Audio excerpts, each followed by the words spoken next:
Palakkad Public Library. Click on I button for previous video.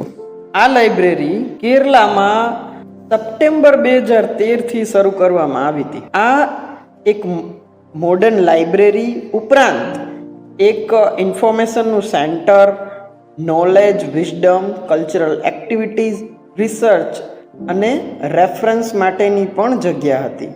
અને તાજેતરમાં એ અમુક કારણોથી ખૂબ ચર્ચામાં હતી. તે કારણ હતું કે ત્યાંની મોટાભાગની મેમ્બર હજારો સ્ત્રીઓ હતી. એટલા માટે ત્યાં ફેબ્રુઆરી 2014માં સ્ત્રીઓ માટે એક વુમન્સ યુનિટ ખોલવામાં આવ્યું અને આ યુનિટ વુમન એમ્પાવર માટે ડિસ્કશન કરતું હતું.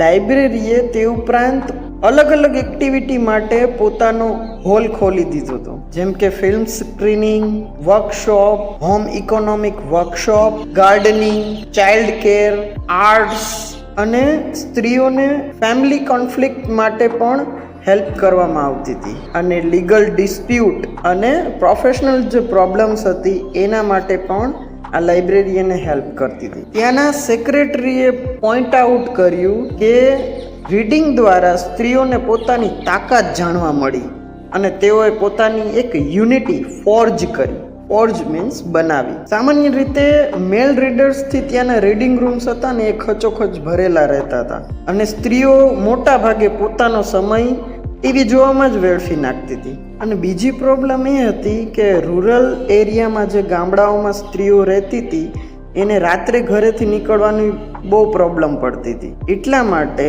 તેઓ માટે એક અલગથી રીડિંગ રૂમ્સ બનાવવામાં આવ્યા હતા. પલક્કડ ડિસ્ટ્રિક્ટ લાઇબ્રેરી એ ક્લાસીસ, ક્લબ્સ, વર્કશોપ અને રીડિંગ રૂમ દ્વારા વુમન એમ્પાવરમેન્ટના કરેજને ગાઈડ કરતી હતી. અને ત્યાં એવી બુક્સ હતી કે જે સ્ત્રીઓને સારી તકો મેળવવા માટે સશક્ત કરતી હતી. તો મિત્રો, આ હતી પલક્કડ ડિસ્ટ્રિક્ટ લાઇબ્રેરી.